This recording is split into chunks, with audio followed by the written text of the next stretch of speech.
today, joined by 2 times Bafta winner and head of marketing and head of sponsorship former Paul Leonard. For me, he's actually my granddad. So for me, it's a bit of an easier conversation. Obviously, cheers, like our previous 2 episodes. With our episodes, granddad, what we tend to do is go back to kind of the beginning and kind of talk about kind of childhood and then really start from the beginning for you and then kind of work ourselves up. So kind of where did you grow up? How was your kind of school life?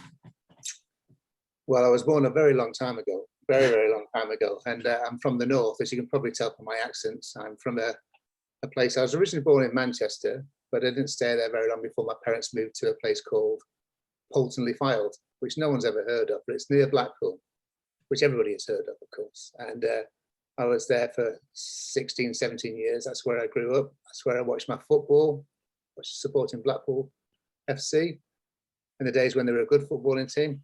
And I went to grammar school, a good local grammar school, and played for them, played for my county at football. So I was a keen sportsman, but I was pretty good academically as well, if you don't mind me saying, if I don't mind me saying myself, I mean. I was going to touch on something actually. How were you viewed kind of by peers? Quite bright, or was it from quite early? Were you like a people's person? Yeah, I was. I was pretty almost top for about every exam and every half term and every full term test and everything for about 6 years. So I could have been regarded as a complete and utter geek. Do you know what I mean? As a real nerd. But because I played for the football team, and I was quite sporty and quite active, and I had quite a lot of friends as well, you know, in my peer group. And I think I was regarded just like an all-round kind of kid, really, you know. And it sort of, I don't know. I think I was regarded as one of the lads, to be honest, you know. And always had loads of friends, and I think that, you know, playing the football has helped that, because it puts you in touch with a social group of 11, 12, 13, 14 people immediately, you know. And when I left school to join university, I went to Aberystwyth in Wales. I was picked up to play for one of the local sides, and then for the university side as well. And it didn't take long before I knew 20, 30 guys. You know what I mean? And it's always enabled me to you know, have big friendship circles, to be honest. You know, so I've never been short of friends. You know, pals. Both sexes, really. I've always got on with people, I think, you know. So in terms of being younger then, was there ever the chance that you'd move into football, or was it always kind of a hobby for you? What was it kind of? It was always a hobby. I trialed for Blackpool, and I didn't get any further than the trial. And my parents were always very keen for me to do well at school. They never had the opportunities to progress. And they were very, very keen. That was their first child, and they were very keen, you know, as I'd gone to grammar school and I was doing well there, for me to focus on that. And so I was never really encouraged to do anything, you know, rather than play sport as just a game, really, you know, a bit of fun. I loved it, but I was never pushed to become anything more than just a social player of football, you know. And it never bothered me. I always enjoyed. Sorry, Sam. So in terms of family life then, difficult? Yeah. Was it kind of fairly straightforward, kind of always fairly easy to kind of, or was it, I guess, like you said about your parents wanted you to be quite academic? Yeah. Was it, that was definitely the route you were going down? And did you feel like you wanted to do that from quite early?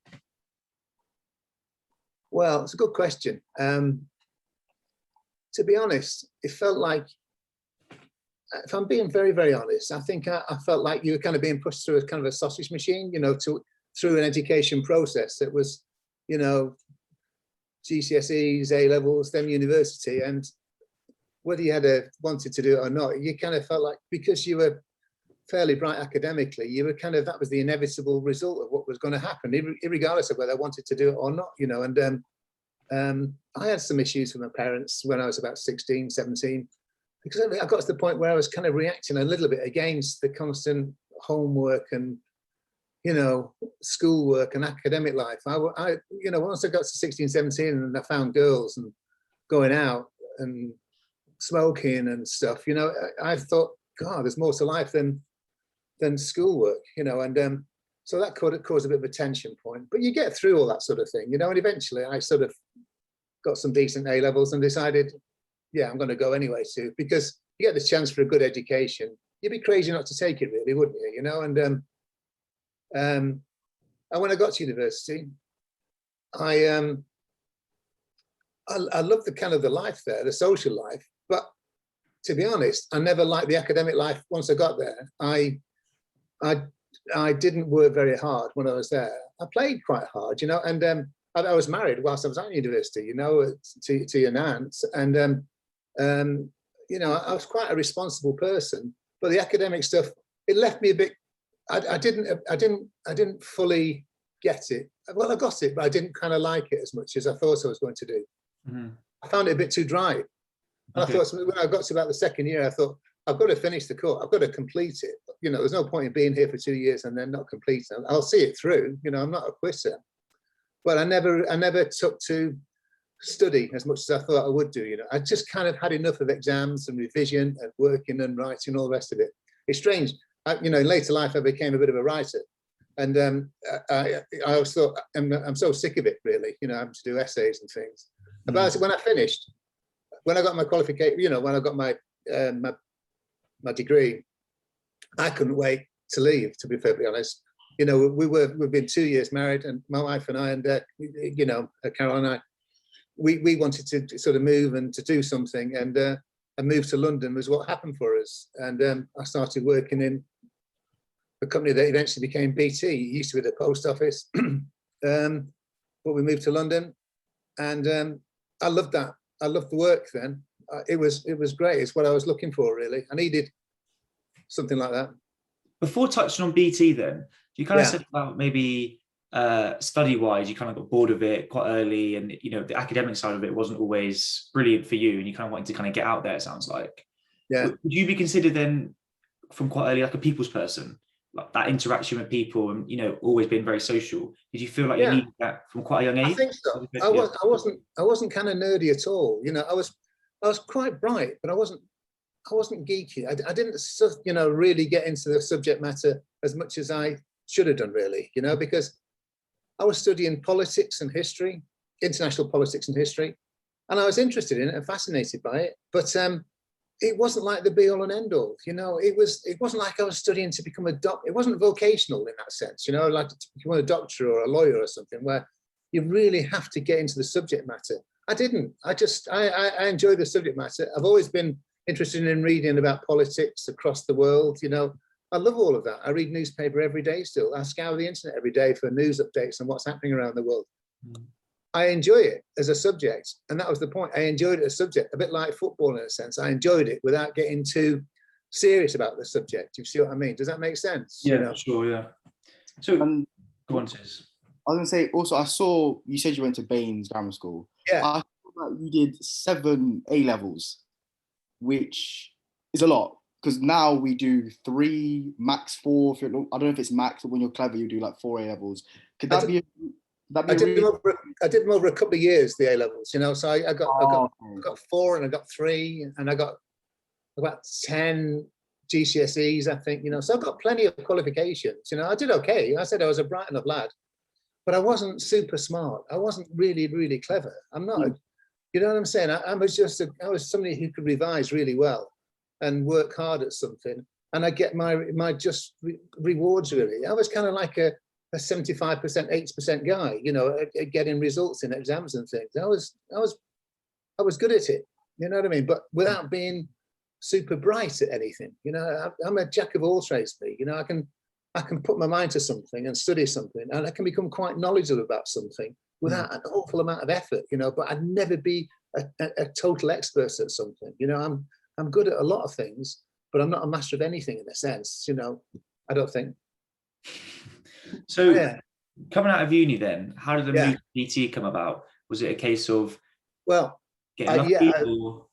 Companies in those days used to do something called the milk round. They would go around universities and they would present themselves to students, and you could go to like a presentation from, you know, these corporate brands who came around, and they were looking for graduates to join their, you know, their graduate recruitment schemes. And you go along and you sign up, and you know, you listen to what they have to say about the various opportunities that were available in the companies. And one of the people who came around was the guy who was head of recruitment for, as I say, the post office, as it was in those days, which covered not just the Royal Mail, but it covered telecommunications, covered both strands of you know, of communications, basically. So I thought, oh, doesn't sound too bad. So I had a chat with the guy, and then he said, "Oh, there's a I don't know, there's a form you fill in if you want to apply for it." So he said, "Go ahead." So I applied, and I think I applied for some. I thought I could do maybe personnel. Sounded like a people sort of a part of the business. So I could do that. And I applied to go work up north because that's where I was from. I thought, yeah. And I got a response back from them fairly quickly, which was like, "We liked you, you've liked your application, and we'd like you to come and work for us." So I thought, great. I read down a bit, and they said, "What we'd like you to do is come and we noticed that you wanted to work in the north, but we've allocated you to London," which was like, oh, having never been to London in my life, or maybe once on a short holiday. Oh. Yeah. And, Nana, Carol, my wife, she'd hardly been out of Carnforth in her life. And when we went to Wales, it was bad enough. She cried for about 6 weeks, to be honest, when she was there. And the thought of going to London, it was like oh my Lord, And I wasn't working in personnel. They said, "You're going to work in something called in the telecommunications side rather than the Royal Mail side." And I thought, well, that's not too bad because telecommunications could be the future, really, And you're going to be working in a department that's responsible for international private lease circuits. And I thought, what the hell's that? International private lease circuits. Seems quite, yeah. Yeah. What is that? Like, well, in those days, companies, if they wanted to communicate with their offices worldwide, or over in America, whatever it is, instead of just picking up the phone and dialing through the public network, they could have a private circuit that would connect one office to another office. And it was like a closed user group. So a company could contact its own company in New York over its own network, if you see what I mean, over its own line. Okay. And you could hire this line for a rate. And no one else could use it. It was just for intercompany communications. And very large companies with offices all around the world had these private circuits connecting London to New York to Singapore to Cape Town to Melbourne or whatever it is. And they developed these networks. And strangely, one of the companies that I did the work for, who were building up this worldwide network, was a company called ARPANET. And they were a branch of the US government, the US Army, linked in with the British Army and the French Army and somewhere else. And it was an army network, private army network that would connect like friendly nations, NATO countries, basically, around the world. So if something was to happen, like a nuclear thingy-bob, then armies could communicate with each other. And this private network, this ARPANET, got bigger and bigger and bigger and bigger. And it became such a big network that ultimately the governments took it over rather than the military. And they created something called the internet, which you may have heard of. And I was working on the network that became the internet, believe it or not. I know. Oh, okay. Yeah. That's so interesting. Was that kind of luck of the draw, or was that, I don't know, like, was that almost luck of the draw that that came about? I was just working in this department, which I loved. This net was like it was the bit of the post office which was earning the most amount of money for the smallness of it, if you see what I mean, because it's all about big companies talking to each other. And I kind of loved all that, Yeah. And I had to sort of talk to my counterparts in New York and around the world about billing people, for how much they owed us and all the rest of it. So I got to meet and chat to people all over the place, Mm-hmm. And a very good friend of mine who I met on the first day I was in the office, he was a bit of a Jack the lad, a London lad, and he's always been keen on this, especially on America. And he left the post office after about 2 or 3 years, and he emigrated to America to work for an American company. And he's still there, and he's still one of my best friends. I mean, if it wasn't for the pandemic, we'll be still seeing him, on a regular basis. But we communicate almost on a weekly basis still. After 40 years, I'm still in communication with him. Yeah, and he was so fascinated by America, and all the talking to people over there. He just left and went to America. And he was married as well, and So from that position there, the position you were in when you first went in, and you kind of find yourself on this kind of like branch, like you said. How did you kind of go from that to ultimately where you got to? Was it a case of working yourself up years? Well, I spent a few years doing this, and nothing much happened for a period of time. It was a big organization, huge organization. It had about 250,000 people work for it in those days. Mm-hmm. No more, about 400,000. Because it was the Royal Mail as well, wasn't it? So it's probably about 400,000. Isn't it? Yeah. Big company. but it was a very slow moving company. It was a monopoly, you know, it was one of the old fashioned monopolies, you know, so it never moved very quickly. And I did various kind of junior management jobs, you know, without getting up the chain very much. And then I may have had one promotion in about 5, 6, 7 years or something like that. So it was all very slow. And then they created something called the mobile business. And it was just an offshoot of the telecommunications thing. And it was for businessmen. And this was having car phones, basically, to allow businessmen to be in touch with their office, you know. So you could have a phone in a car, and it cost about £3,000 for these phones, and another £1,000 for them to be installed. And it was, you paid £30 a month for your subscription, and the call charges were astronomical. So the only people who could afford these things were business people, mostly businessmen, it has to be admitted. And it was a company called Telecom Securicor Cellular Radio, which was a joint venture between BT had been created by this point, and Securicor, which was a security business. Don't ask me why they picked Securicor, but that, you know, the government didn't want BT to have the monopoly on this network to begin with, and they set us up in competition with a company called Vodafone. And Vodafone came out of a company called Vodac, and they supply communications into the military. So, I mean, you can see it's a security company, a military company, and a telecoms company joined together. And they had two rival kind of offerings, two networks were being created. And at the time, there's a friend of mine who had gone over to become the head of marketing in this company. And he called me up from BT and said, would you like to come and join me over in this new fledgling organization? He said, it's fantastic. You know, you get yourself a little bit of a budget, you can spend it on whatever you want, you're your own boss. And I said, well, what is it, this mobile stuff? And he goes, oh, well, they say it might be the future, but the reality is there's only a few thousand people in the UK have the damn things. They're the only people who can afford it, you know, so it's never going to be big. But he said it's a lot more fun than being stuck out in selling privately circuits, you know, which he'd been doing. So I said, all right. And by that time, I was doing quite well. I'd got myself a job as head of the secretary of the board of the international board, and I was you know, the board secretary to it, and I had just been appointed to this role, and I thought, blimey, you know, I've got a really kind of quite a significant role that I've just secured, but this stuff over there looked quite interesting, and I thought, bit risky, but and I said to Carol, should I do it? What do you think? And Carol said, well, what do you think? And I said, well, I wasn't sure. So I went and had a chat with the guy who was my former boss. We went out for dinner, the four of us, and he said, are you still thinking about this? And I said, yeah. And he said, what car are you driving now? And it was a beat up kind of Fiat Estate, you know, that cost us about £200 or something, you know. And I think we had 2 children by this point as well, 3 children, I think, by this point as well. And Brian sort of looked out, and the car was parked outside the restaurant across the road. And he says, I said, it's there, it's over there. So he said, blimey, he said, what if I got you a brand new Toyota something or other? You know, he said, that's what I'll give you to come over and join us. And it's almost like, you're going to have a company car for life now. And it's almost like, oh, Lord. And he said, I'll give you £2,000 more a year than you're earning. You get yourself your own budget, and you put as much into this as you want. And I won't interfere with you. And you can just become your own boss. And I thought, oh, my Lord. Yeah. It's almost like I've been waiting all my life for this guy to come and say, come and join me. And that was it. I went and joined him. My boss there was the head of BT International at the time, went nuts at me because they only just appointed me to be the board secretary. But I thought, well, you know. And so I went and joined Brian, and it was really it was real cowboy country. You know, we had this small office out in Islington somewhere, and there's only about 20 of us in the company.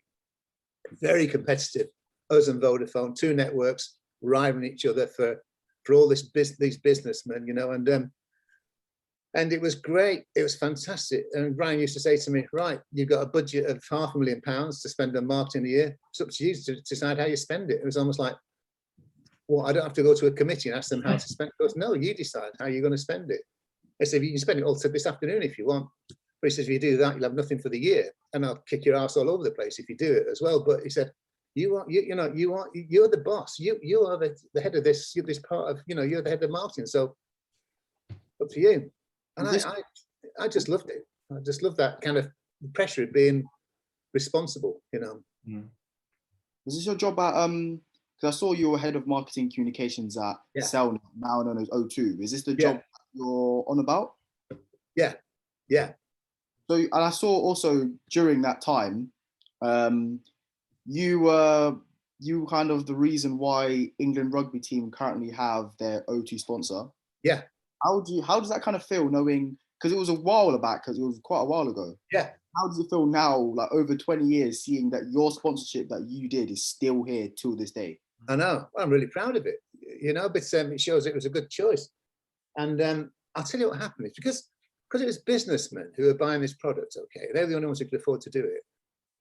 And I was thinking about what can we do to create an impact with businessmen? You know, we can advertise and we can have press stuff and we can do this and we can have conferences. And what is it that businessmen, how would they notice us? Because it's, you know, I've got to spend this money really wisely, but I've got to try and create some impact. Like Brian said, you're responsible. You find the things to spend it on. If you're going to spend it on crappy, wasteful advertising, something it goes, you don't get any more. That's it. You know, if it doesn't work, the advertising, we don't sell more than they sell, then, you know, you're not going to keep your job. So anyway, I met somebody at the RFU at a dinner or something. He was the head. He was like the head of my equivalent at the RFU. And he said to me, "What do you do?" And I was telling him, you know, I said, I'm head of marketing at this company that sells these mobile phones. Oh, you know, we didn't actually sell the phones. We just provide the network. But we had phones available. And he said, "Oh my God, these things are brilliant." So he said, "I'd love one of those." So I said, "Well, I can get you one if you want." And he goes, I said, "In fact, I can get a few for the RFU. Would they be helpful to you?" So he said, "We absolutely need this because we have people all over the place. We have to be in communications all the time with trips and, you know, and all the rest of it." So he said, "Right." And so he said, "Why don't you come to a game? We'll have a talk about, you know, what we can do for you." I'm sorry it's a bit rambling this, but just to give you some context for it. So he invited me to watch an international match. I was out in the box with him. But the one thing I noticed, and rugby wasn't my thing. I was a footballer, like I said before. I've never played football in my life, never held a rugby ball, to be perfectly honest, you know, but quite exciting. Now I sat in this box and all these dignitaries and all the rest of it around, you know, royalties, you know, all this sort of stuff. I'm thinking, blimey, this is the life. But the one thing that intrigued me was I looked across at the car parks and they were full of cars that businessmen owned, so the Range Rovers all over the place. You know, you could, Twickenham was renowned for having sort of picnics, not picnics, but like, what do you call it? You know, they get the back of the Range Rover down and the booze is coming out. There are all these kind of, kind of parties in the car park. And I thought to myself, now this is a sport that attracts middle class businessmen. Do you know what I mean? From the southeast of England. This is perfect sport. If you want to create anything in any sport, this is it. So I was talking to him. So I said, I can make some phones available for you, you know. And I said, he said, "What are you going to need for it?" So I said, "I need two things. One, our own box." And he goes, "Oh, you know." So I said, he said, "These are £60,000 a year," or whatever it was. So I said, "I want a box." So it's not, you know, there's nothing on. So he said, "Okay, you know, okay, I'll see what I can do. What else?" And I said, "I'd like our name on the rugby shirt, on the national shirt." And he said, "Oh, you can't do that. You can't do that, you know." So I said, "We don't have, the only thing that's on there is the rose, you know." And I said, "Well, that's what I want." So anyway, I got the box, and we were talking for about a year, and ultimately he said to me, "We really, really like this relationship, you know." So I said, "Well, you know what I want? I want the name on the England rugby shirt." There's a big difference, isn't there, between the box and the rugby shirt? It was like one extreme, and he wasn't sure what. Yeah. The thing is, you had to be bold, you know. And I said, and I thought, if I can deliver this, because no other national sport had sponsorship on it at the time, you know. You were never going to get football, and cricket wasn't at those times. It was very conservative in its thinking, you know. So I thought, these guys are at least responding to me. They haven't said yes yet, but I think I can get them. And we went out to the World Cup, which was being held in South Africa. It was about '95, and I just said to them, you couldn't have anything emblazoned on the World Cup. But whilst we were there, I met the people, and they said, "If you can do this for us, I will give you an amount of money." I won't say what it was, but it was, you know, it was a serious amount of money out of my overall budget, and but it wasn't ridiculous. You know what I mean? It was far less than £1 million, put it that way, and per year to put our name on it. So he said, "All right, we'll do it." And I said, and the only thing is, this can be the only name that you put on there. So it'll be our company name. The red rose obviously must go on there. I understand that.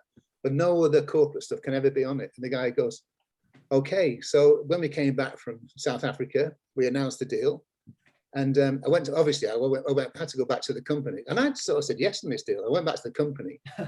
And this is what I was like, to be perfectly honest. You know, I sort of committed people to things without asking whether I can or not. But the guy who was the MD of the company at the time was an absolute rugby nutcase, as it happened.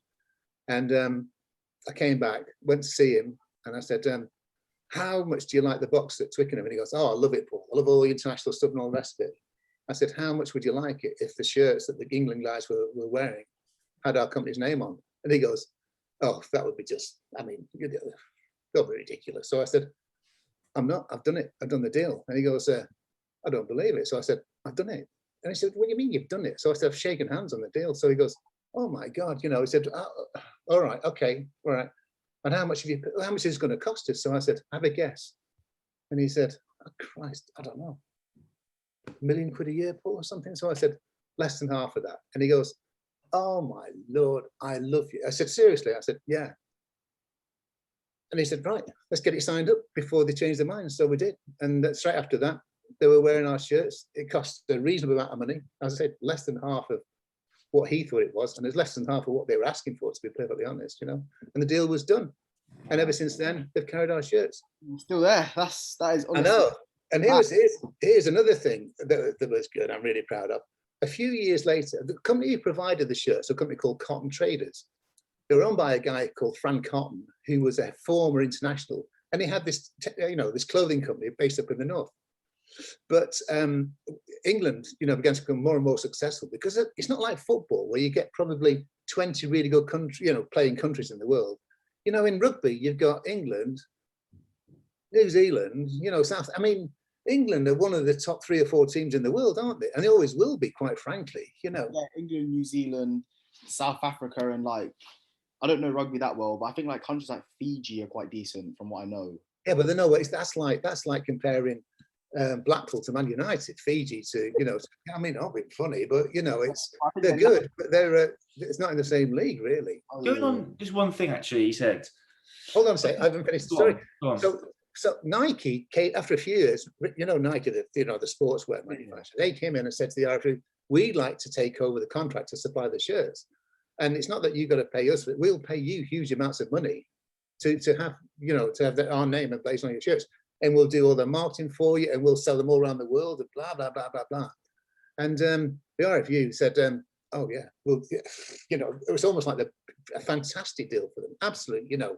I mean, these firms pay fortunes, you know, to be the official suppliers, you know, for a national shirt. But in the contract, of course, it said the only corporate entity that can be allowed on the rugby shirt was ours, because that's what stipulated in the contract. So the RFU had to come to me and say, guess what? We've got the biggest name in sports, you know, merchandise. It wants to be our partner. So I said, oh, fantastic. That's going to give more and more publicity. They're going to be selling more and more shirts all around the world. It's going to be fantastic publicity for your company as well. You've got tons of it. You're on the front pages, the back pages, on TV. And he said, so are you happy for that? So I said, who's the company? He said, oh, it's Nike. So I said, yeah, obviously. I said, but our name is the only one that's going to be allowed on there. And he says, oh, they don't want the name. They just want the swoosh. So I said, yes, but it's still identifiable as a Nike brand, you know. So I said, they can't have it on there because we've got the sole rights for it. And of course, it changed from a conversation from, oh, go on, you've got to love this, to how much is it going to take, you know, for you to accept it. So I ended up getting an even better deal than I struck in the first place. It cost me less money. I got another box. I got all sorts of benefits out of it, only because I stipulated that ours could be the only sort of corporate brand associated with it. And so, no, it was. So I went back to tell my MD. I said, "How much do you like the rugby, the England rugby deal?" So he said, "I've loved it, Paul, the whole thing." So I said, "My only wish is that we could take more people to the box, you know, to the event." So I said, "I've got the answer for you. I've just got us another box." He goes, "Oh God, how much does this cost?" And I said, "Nothing." And I said, "It's only going to cost us a bit less money per year because I've renegotiated the deal." And he goes, I'm just going to name, my next child is going to be named after you or something, because it's just deal stuff. And what he told me was that, you know, if you're really bold and you're kind of smart, you know, and you sort of think ahead and you're creative, you can strike these great deals, you know. And that's perfect though, because what I was going to say is, for anyone kind of watching, there'll be people watching who, you know, maybe looking to go into almost like a marketing role, or whether it be in their own business, whatever it is. Yeah. What would you say? Because obviously with what you've done there, is you've obviously made quite a bold decision, and you've not even almost consulted the people you maybe should have. You know, if it doesn't work out, you turn around and say, I've done this, and they basically go, well, fuck off, Ben, basically. Do you know what I mean? So I guess what I'm saying is, what things do you think are essential for people, younger people, in terms of marketing skills? What do you think are essential for them to be successful, basically? Well, I would never say just go and, you know, do a handshake on £1 million deal or something and then go and tell them afterwards. But what I would say is that I got to be successful because I got to be bold in my thinking and bold in our applications, you know, and quite creative. And I think you've got to seize opportunities. You've got to try and look at something and try and get the most out of a relationship in some way. You've got to maximize. You've got to look at it and just think, how can I get 10 times more out of this for the same amount of money? You know, what we're doing, is it good or is it just okay? Is it award winning? Is it fantastic? You know, is this the best we can do? And kind of challenge yourself and then just, you know, present it in a way which is compelling. You just find the way to get what you want, providing it fits with the corporate, what the ambitions were. And ours was to create a lot of brand awareness for the company. After I'd done that deal, as I said, we were on television, we were on, you know, the front papers, the back papers. You know, England became world champions whilst, you know, we were involved with them. You've got to be courageous a bit and a bit dangerous, I think, you know, and just not just be average. You just got to take your opportunities in life and seize them when they present them. I waited until I was, you know, well into my 30s, early 40s, before reality hit for me, in a sense, you know. And I think younger people these days are more courageous than I ever was, you know. I faffed around at junior management levels in BT, in the post office, for 5 or 6 years without making any mark at all, quite frankly. I was doing a nice job. I was kind of well liked. They passed me on the head and they didn't do anything for me. They didn't give me a promotion. They just said, well done, keep doing the same things. If you keep doing the same things, you will always be the same. That's not a reason to move up, to succeed, to become an achiever. You've got to be bold, you know. And it's, you know, I did things which were, I could have been sacked several times over, but because they came off, I was appreciated for it. You know, like the guy, you know, the MD at O2, he just thought it was wonderful. You know, he just couldn't have thanked me enough. You know, and I went into BT later and I took over the sponsorship activity, all that they were doing there. And I was in a right old state. I think they had at one time 4 boxes at Chelsea Football Club, sponsored by different parts of the company because the business was so vast. And they were all, you know, mates of mates were attending, you know. I stopped all of that, you know, and said, this is just ineffective marketing. And I wasn't liked at all when I first went there, because I stopped people doing stuff that they thought was fun. It's almost like, the point of this is not to have fun, it's to achieve something for the company. And I never forgot that. It's not for my sake that we did these things. It's not because I like rugby that we did it. I didn't like rugby. You know, it's for the company's sake that you do it. And that's what you have to kind of always remember, that how can I get the company to move forward in some way, in a marketing sense, that makes the company think, people look at the company and go, wow, that is a company that I really admire. And if you do that, then they admire you in turn. So what are you starting with before? Okay, so just quickly, you said about kind of, you know, being courageous, but also kind of dangerous at the same time, in terms of, ultimately, like you said, it might be a little bit risky, and obviously in your situation, it sounds like it was, but also it sounds as if like the best outcome can almost lead to being a little bit like that, and not having that as like a trait. Can hold some people back, maybe, you know, maybe in all walks of life. Yeah, of course. Yeah. I mean, dangerous is probably not the best word to use, you know, but I mean, it was dangerous in the sense that I could have, you know, destroyed my career, and I had a family to think about, and, you know, you know, it's very easy to, you know, to be selfish, isn't it? You know, and you have to think about other people as well. But at the end of the day, I always just think to myself, I really think we should do this. I really do. You know, I know what I'm doing, and I think this is the right thing for us to do. And it may be bold and adventurous and a bit risky, but if it comes off, look what we stand to gain. And if it doesn't come off, then they sack me. I mean, the upside was bigger than the downside for me, if you see what I mean, you know. Yeah. Some brand reputation might have been harmed in some way, but, you know, if England lost every game that they ever played, but I figured they're never going to lose every game that they played.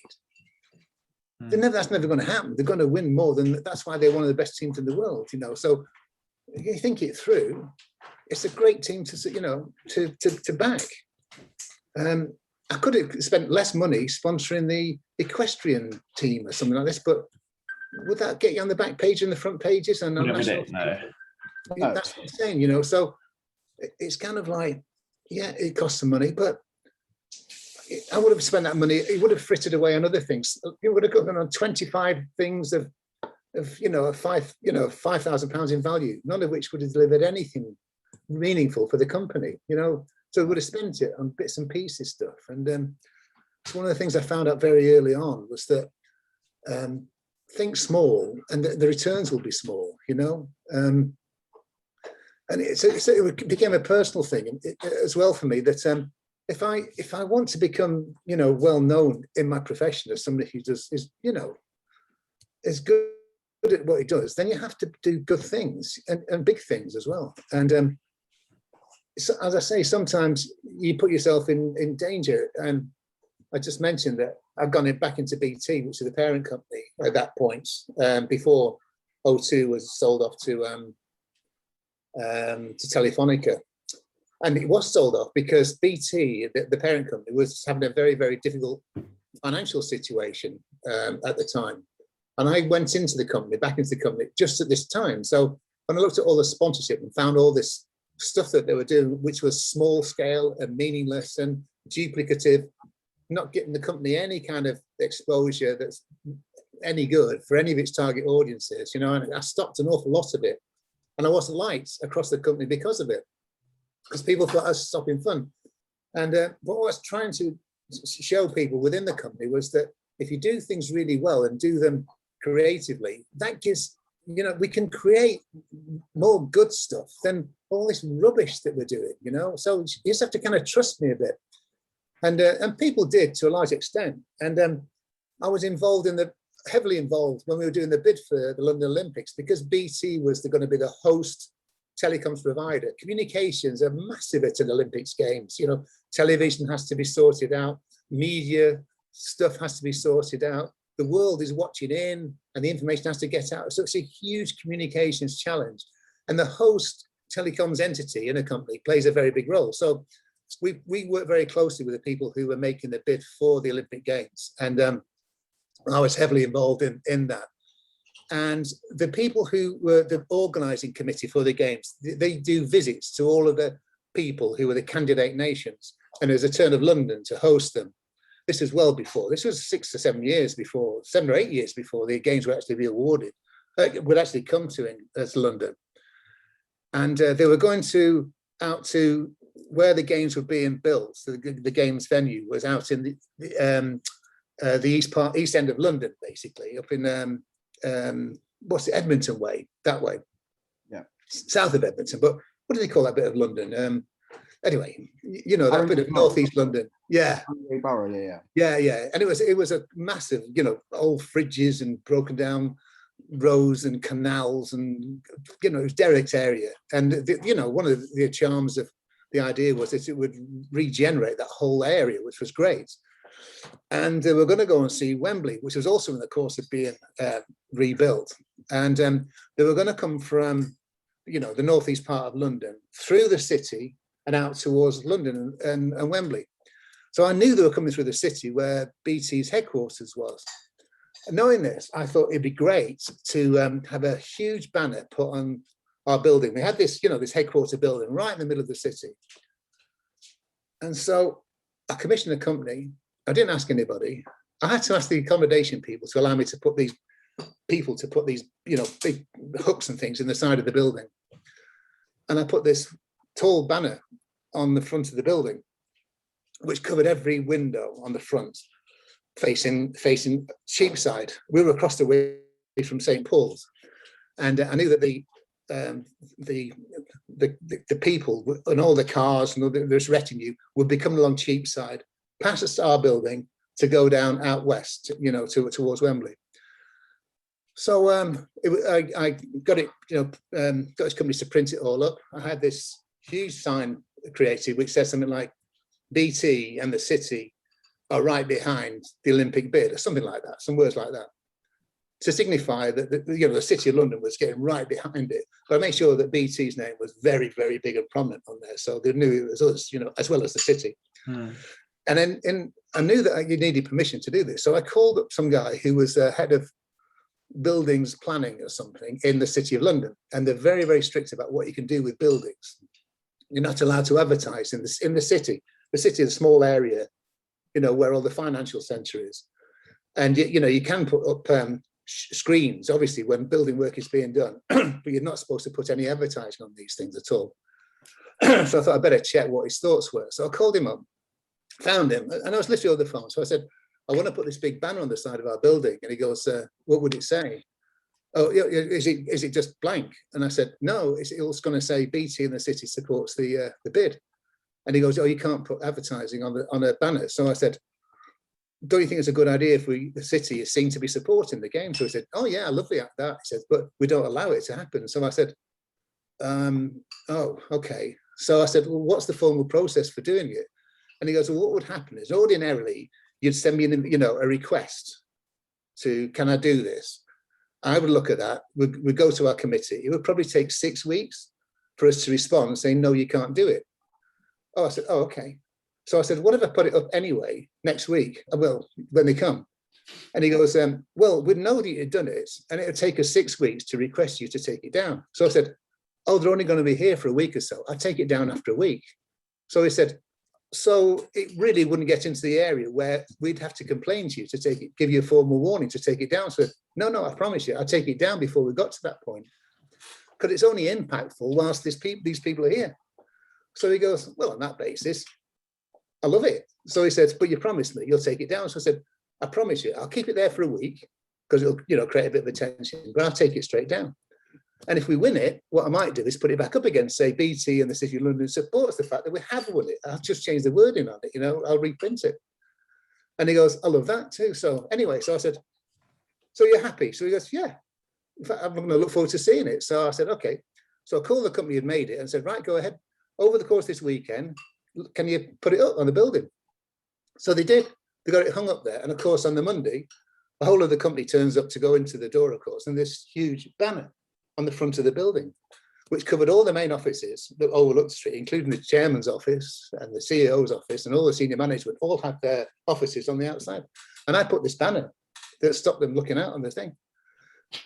Anyway, I got a call at about 9:05. Can I go up to the chairman's office, please? Because we've been informed that the penalty for going against what the Corporation of London asked you to do is that the board members can be fined £50,000 and or 6 months in jail for infringement to this. Yeah. Of course.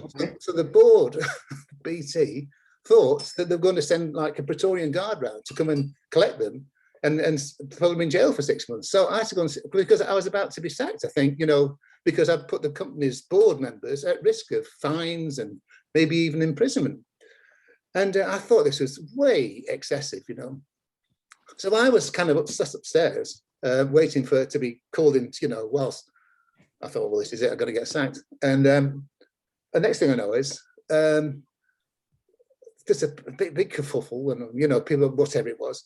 Next thing I know, Seb Coe, who was host of, the main man leading the bid, he was downstairs on this traffic island where he stopped all the cars with all the Olympic officials to say, this is an example of how our company and London and the City of London and all the businesses in London are backing London's bid. This isn't just me saying this.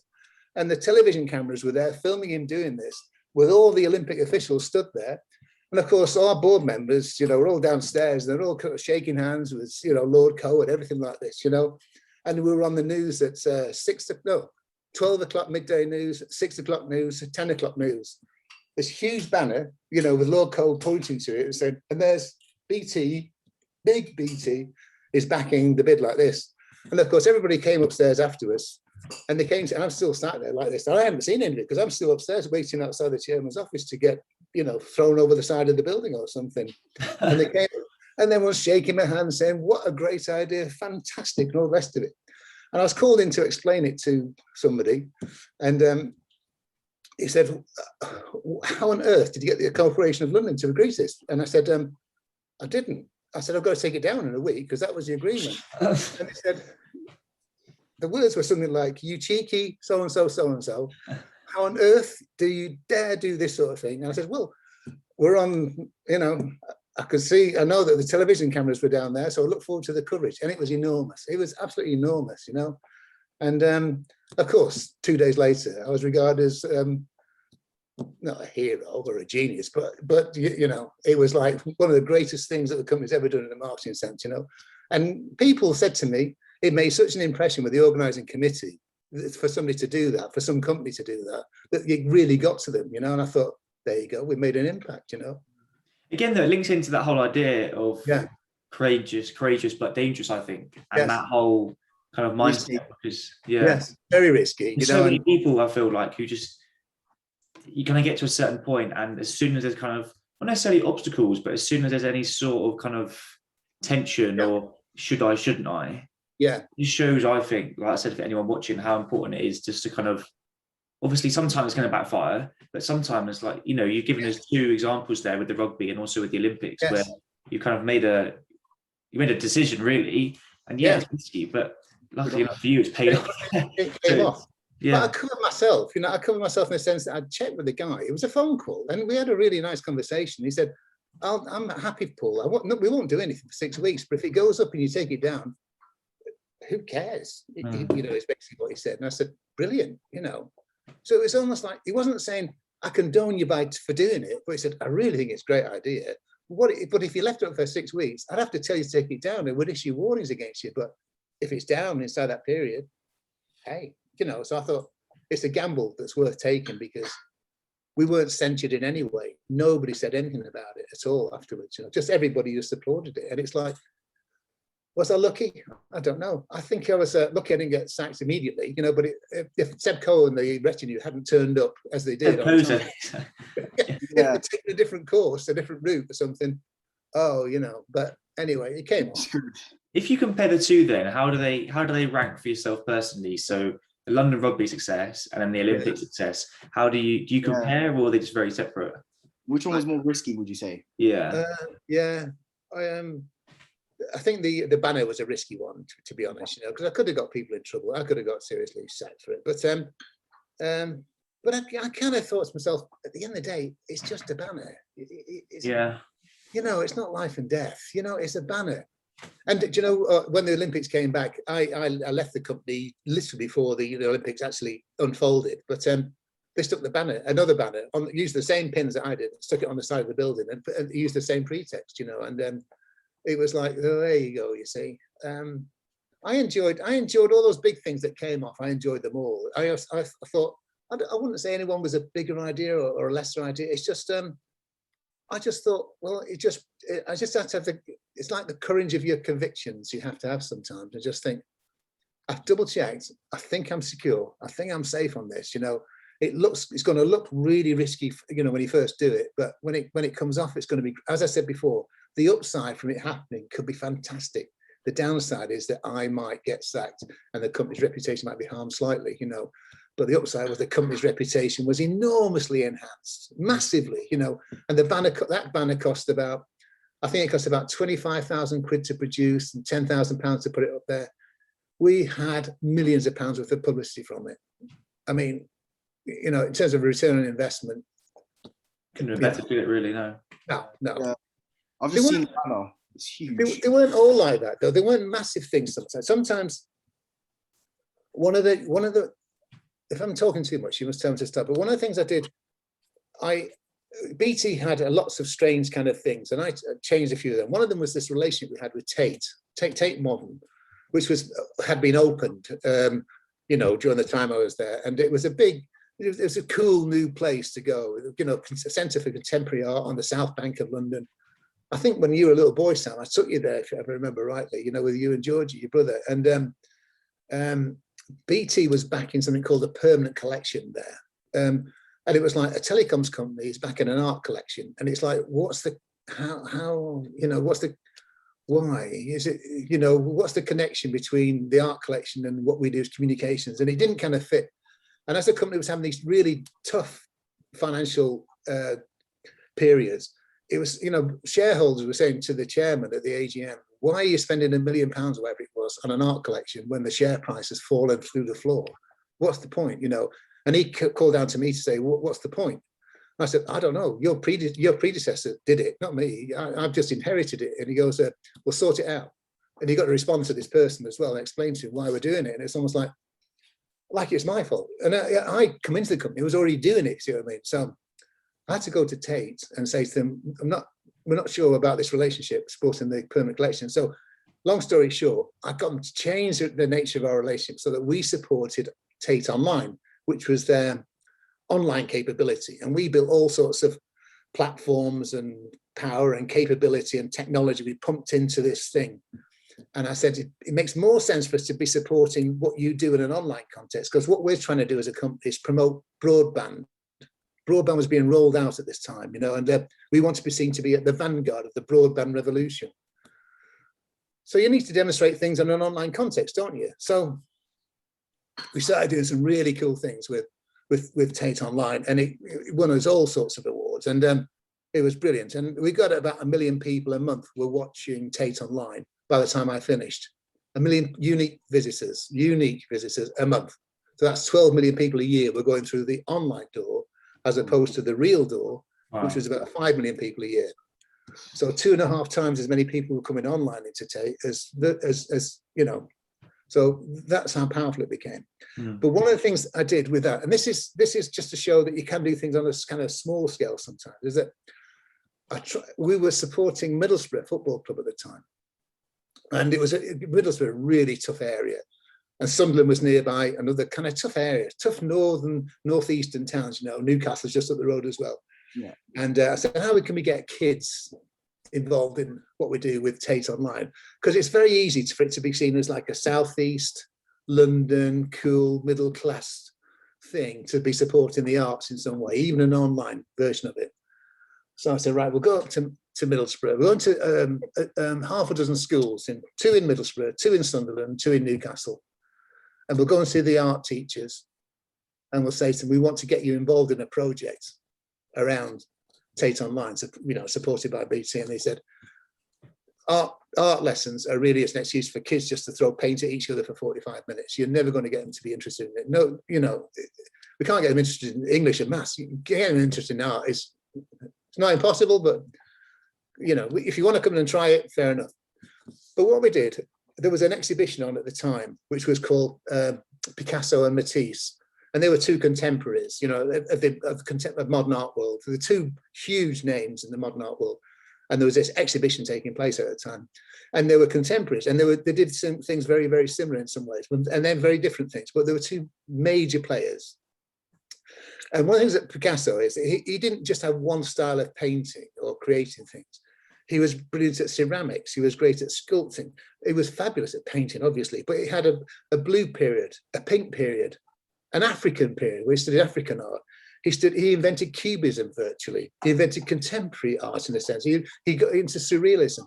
He had about 7, 8 different movements that he was responsible for personally, you know. And Matisse was, you know, kind of like that as well.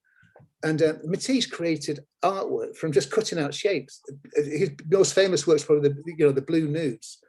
And it's just blue paper that he cut out and stamped it, stuck onto something. And it looks just a beautiful presentation of a woman, but it's just a piece of cut out paper. Anyway, so we said to the kids, if you take, what we're going to do is study what Picasso and Matisse do all the different things that they did, you know, cubism, all the rest of it. And then we wanted to use one thing that they've done, one style of painting, and look at something that's meaningful to you. So in Middlesbrough, it could be the Riverside Football Stadium, or it could be Juninho or Ravanelli, who was playing there at the time, or it could have been Alan Shearer up in Newcastle, or in Sunderland, it could have been the Harbour, whatever it is that interests you. We want you to sort of paint it in the style of one of the things that's turned you on a little bit. So it could be in a cubist form, or it could be surrealism. So the nose is on the side of the head and the tits are over here, something like that. You know, whatever it is that you want to do. It could be a teacher, your school teacher, paint her like Picasso would paint her, you know. And then the best of the examples, we'll show them on Tate Online. So you will be online for 6 months. Your artwork will feature on Tate Online, which was the biggest art website in the world. And not just that, but we'll put all the art that you create into, and there's a big, huge shopping centre in Newcastle called the Metro Centre, I think it's called. Yeah, there's a piazza in the middle of it. And we said, we'll put your artwork up there so all your mates and your family can see it as well. So for real, you know, so it's online with the biggest art online place in the world. And, you know, all your people can come and see it. Anyway, the kids embraced it massively, really, really got to do it. And it created a huge amount of attention. And so the kids' artwork was up at the Gateshead Centre. Families came to see it. Kids from all the schools around came to see it. It was all on Tate Online for months on end, you know, this kid's artwork. And some of the stuff they created was absolutely brilliant. I mean, brilliant. And it wasn't like it was a big thing. It wasn't like it was national news and, you know, it's not Olympic Games. It's just some kids producing art. But the teacher said to us, for the first time ever, these kids have got inspired to do something because a company took the trouble to show them something, and it all fed off your online capability. So we got huge amounts of respect from people from doing a great PR thing, you know. And I won several awards for that because it was touched people's emotions enormously. It cut through to people. You know, people were saying, well, you're taking a sponsorship, and really got through to people emotionally. You know, it's not just sticking your name on a shirt. Any idiot company can do that if you think about it, you know, but you've actually created something that made people go, I kind of love that. Like a thought, yeah. Yeah. And it's, and if anything, that's one of the things that made me most proud, I think, you know, because it's like, we did something that it wasn't just me personally, there's a team of people, but it's kind of my idea, and it cut through, you know, it sort of inspired some people, young people, to want to actually take up art, you know, and I thought, there you go. So touch on awards then. How would you, having looked through it, I mean, here it says the prestigious Hollis Sponsorship Personality of the Year, 2 Baftas, as well as delivering over 30 awards. How, you said there about kind of this one, it's in the Tate idea being almost, it sounds almost like special because it's a little bit outside of London. It's a bit more kind of like out of the box sort of northern thinking, and that you kind of getting the kids involved kind of thing. Yeah. In terms of your achievements, which award just sticks with you as being the most, not necessarily prestigious, but most important to you? How, you know? Yeah. I mean, which one really springs to mind when you think of kind of awards? Yeah. Are all of them as equally important? What's your favorite award, basically? Yeah. Well, there was one I got, which was I mean, the Personality of the Year one, it's like the Sports Personality of the Year. It's a big one to win in a marketing world, you know. I thought it's kind of like a lifetime achievement one, you know, and I thought that was nice because that's your peers saying that they really think you're pretty good at this. And that was really scored just before I finished at BT. I got that one, which is nice. And the BAFTAs are big, you know. Very big. Massive, yeah. Wow. So that's the one, the gold. That's one of the 2 I've got. They're quite recognisable, aren't they? They're quite. BAFTA is huge. Like the biggest stars you see currently get BAFTAs, and you have one right there. Yeah. Which is it's presented to the company, it's presented to Tate and BT, you know, but it's just because I was kind of the head of the whole thing, I got a replica produced, you know, so we had to go and collect it, and, you know, it's special. But I got one, which was one of the PR programs, it might have been the school's one. Our PR company submitted things that we did for awards and everything, you know, and I think it was the school's painting idea, you know, the Picasso Matisse. And we got contacted by this awards body in America. They said, we've been selected for the best PR program in the world. You're up against, 5 or 6 other major companies, but the award ceremony is going to be held in New York. And would you like to come and, attend the event and receive it if you're successful? Wow. So I went to my boss and told him we've been nominated for this. And as it happens, we were on our way to, we were going to meet the owners of the people who built, not the O2, but the people who are building the,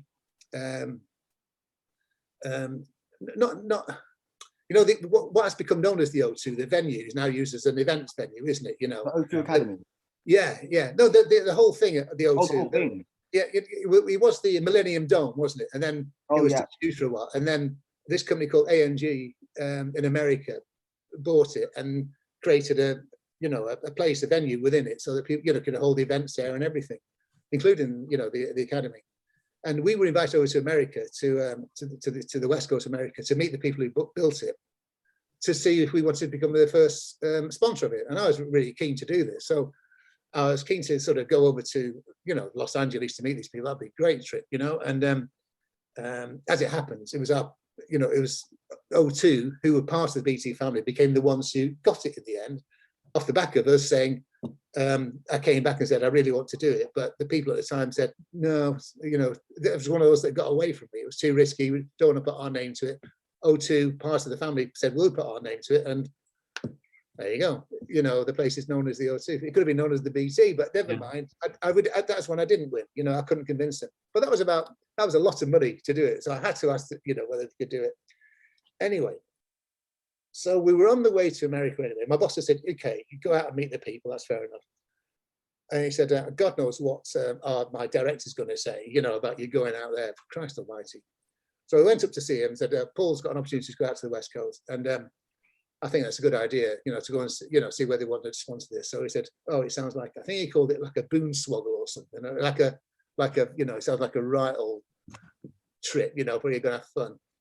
And I said, the thing is, en route to going out there, we want to stop off in New York because we're going to be presented with the best PR program. Well, I said, we're a contender for the best PR award in the world this year for what we did with Tate. And he goes, oh, really? So I said, yeah. And the word is that we've got a very, very, very good chance of winning it. They sort of let it be known to us that it wouldn't be, if we went to attend it, we wouldn't be disappointed kind of thing, so virtually saying, you've got it. So he said, and who's going to receive it? And I said, well, I suppose head of the program, actually, I should go there and do it, but it'd be really great, if somebody more senior in the company was there to receive it, rather than me, it was the best award in the world for that year. And he goes, what, like a board member, like me? And I said, I mean, Robin, that would be perfect if you could do it. He goes, yes, I think I could probably, I think it'd be more appropriate if a board member was there to receive it. So he came with us, and so we sat at the table. Everybody came up, and the best award for PR this year goes to BT Support for Tate or something like this. And my director went up to collect it, which was fair enough, and that's the thing that got us to go out to the West Coast, if you see what I mean, So I suppose that award, best in the world, I suppose, would be biggest was one. the one. Yeah. I think personally collected it. It sat in his office. I didn't get anywhere near the award, but anyway, but I think that was the one I thought, it doesn't get much better than getting best in the world for a period of time. What you did was considered as good as anything anyway, Yeah. So in terms of that then, and obviously winning that, did that feel like years of hard work had kind of gone into something like that? You were kind of sitting there and it was like, wow, like coming to lad from Blackpool and kind of that journey all the way up, and then to that point must have been to be honest, I also thought to myself, top that really. And I'd won this Personality of the Year award. We won the Best in the Year, Best in the World award. We won Bafta, 2 Baftas inside 2 years. And I got to thinking, I don't know what more, you could do there. And within a year or so, I'd left the company. I'd taken a release package, they called it, and I went and retired out to Italy, or semi-retired to Italy, and as you know, and it felt like I kind of got as far as I could go really in the sponsorship area, you know. So I fancied doing the Olympics because it had been announced that we got it at that point. So I felt like it's coming, you know, but that would have taken until 2012. And that was like another 6 years away. And I thought, I could be kicking my heels doing this for 6 years, waiting for the Olympics to come. And I didn't really want to do it, you know. So reluctantly, I thought, all right, I played a small part in getting the Olympics here. I'm sure it'd be a great success, and it was a fantastic success. And I thought, I had a little bit to play with it happening, but I kind of got to the point where enough was enough, really. And I think once you've Alex Ferguson were very, very good at getting his team to think in terms of and repeat it and do it again and do it again and do it again, you know. But I don't know. If I was a footballer and I'd won the Champions League and the World Cup and the Premiership a couple of times, what's left to achieve? You might just think, you know. So how was that then? That transition from kind of almost sounds like a very hectic period in your life being at BT, almost stressful at times, I can imagine, and then moving out to Italy, and living somewhere which, despite being very nice, is quite remote and stuff like that. Yeah. How was that change? Was that a big change for you, or was it a much It was, a bit of a culture shock, as you can imagine. I mean, we moved out and I was still working for BT for a further 6 months, you know, so I was commuting every week in and out of Italy, believe it or not. I mean, it sounds bonkers, doesn't it? But nice. I even got them to agree to that, you know, but I fly in Tuesday, stay in town for 3 or 4 days and then fly home, you know. But, you know, Yanara and I, we loved the life. It was, we had a nice place and we loved the tranquility, you know, and all of our kids had sort of grown and flown. Bexy was living with us, our eldest daughter, and your mum was happily settled with her own family, of course, with yourself, and Sarah was settled with her own family, and we just thought that we've got a bit of time to ourselves now, and it was peaceful, and we could pick olives, and we could burn stubble, and and we could swim in the pool, and we just.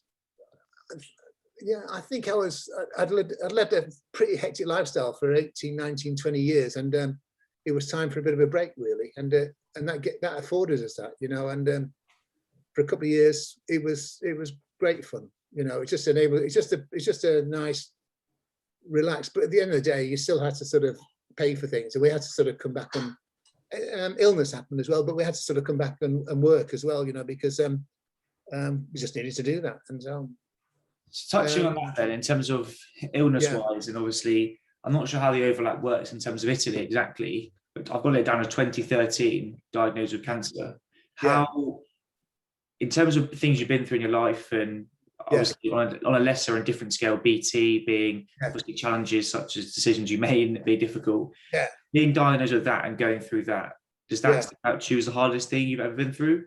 Yes. Yeah, 100%. Yeah. Because you need some great surgeons to do some stuff, you know, and you need an oncologist to follow it up, to give you the drugs, you know, and the chemotherapy and everything to do the next stage. And you've got to be tough enough to be able to deal with it, you know. It is really diminishing, you know. It really compromises your strength and your stamina, and your whole system is wrecked by it. But you know, came through it, and you know, very happy to have done so, obviously, you know, and just gives you what it does. It teaches a bit more humility, you know. You've listened to me going on about how wonderful I am, but at the end of the day, you know, that could have just taken you, and that would have been that, and nobody would have, you know, known any more about it. But it makes you, you know, it makes you just grateful for what you've got in life, you know, and to savor the small things as well as the big things as well, I think, you know. So you said a bit in terms of it being obviously very difficult, also in terms of successes, in terms of coming through it and, you know, recovering. Do you actually rank that alongside awards, you know? You've had, you do much so. It's far more important, you know, because it's proper life and death stuff, isn't it? It's literally that. Whereas awards are, you know, like I said, anybody could have stuck their name on a shirt, to be honest, you know, and any company could have done it, and any guy of head of marketing or any woman could have done it. But it didn't take that much, you know, to have done it. But to come through it was yeah, I mean, I think in that sense, that was the luckiest I've ever got in life, was that, I got lucky in a commercial sense, but that was lucky. And people, Carol, you guys, your family, support you through something like that as well. And you just think, it doesn't matter what I've done and achieved, it could have all gone in a second, but I look back and think, I'm glad it happened. I'm glad I did what I did, and I'm not ashamed about any of that. I put my hand up and say, I think I did what I did was best of my abilities, and coming through something like this just makes you feel a little bit more humble and think, and I'm lucky to be here still, and it softens your edges a bit. It makes you think, gosh, you could be gone at any moment, and that's just it. And coming through it is wonderful. Many people, quite famous people, were going through it at the same time as I was, exactly the same thing, and didn't make it. There was one guy who was in the same ward as me. He was on Hello, which is a famous television program from 20 years ago or something. Exactly the same thing. He didn't make it. A lady called Linda Bellingham. She was one of these ladies on Loose Women. She had exactly the same thing at exactly the same time. She didn't make it. You don't know what it is. Nana worked with a lady at St. Mary's College where she was employed. He had exactly the same thing as me, going through it exactly the same time. He had the same surgeon. He had the same oncologist. He didn't make it. Mm. And you just think, I don't know. Puts in perspective a little bit, doesn't it? Yeah. Yeah. Did that kind of help you moving forward to realize, like life can end at any moment? Because I even had a scare once with like a tumor on my arm, and after that, I kind of went, you know what, putting my head down, because life can just go like that at any time. Yeah. So was that kind of motivation for you? Because you started a company literally, I think, 2 years, a year later. Yeah. Well, you shouldn't waste life, should you? Really, that's the point of it, because it can go very quickly. So if you got an opportunity to do something, I think you take it. Like Sammy, you going out to America in something. It's like, and you going to university, in South Wales. It's like, you do it, see what happens, experience it. You never know.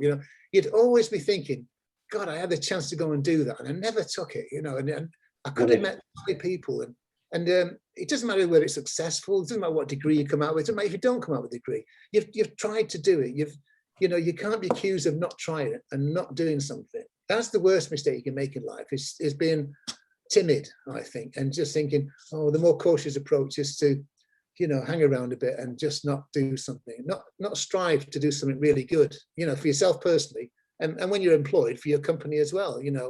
I think that striving to want to achieve something is the greatest thing you can achieve in life, is to do something, just, and think, and never have regrets. Never have a regret about I only wish I could have done that, because you don't get second chances in life sometimes, and I'd hate to be, a really old man and just thinking, I could have been something if I'd done this and I'd done that, or if I put that name on that England shirt when I had a chance to, and I didn't, because I thought, for the sake of £20,000, I thought I'd spend it on some posters, and I'm thinking, see, Yeah. So I just wanted to say to the viewers watching as well, if there's any sort of advice that I would take from this podcast, is definitely what Paul has just said here about, honestly, just do it. That there's people that I know that, even myself, I'll be like, I don't know if I should do it. But me even being like, you know what, I almost quit A levels, but I decided, you know what, I'm just going to stick with it, see how it goes. And I just did it. And now I'm at where I want to be. And I honestly say that is the best part of advice I've heard in a time. Just do it. Honestly, do it. Yeah. I agree. I mean, sometimes it involves a lot of work as well. It's not. I'm not suggesting that. Be outrageous and dangerous and make crash decisions, and there's never any downside. I don't mean that at all. I just mean, sometimes you just got to stick at something and just think, I'm just going to see it through. And because if I did, and I got my A levels, and I got the chance to do this, and I got the chance to go to America, it's like, then you got options in life, haven't you? You got options to do things. If you don't take them, that's fair enough, but give yourself the opportunity to say, yeah, I'm going to go for it. Oh no, I don't think I am going to go for it. But if you don't achieve the first step, you don't get the first offer that comes through, then you're never going to get anywhere in life, you know. So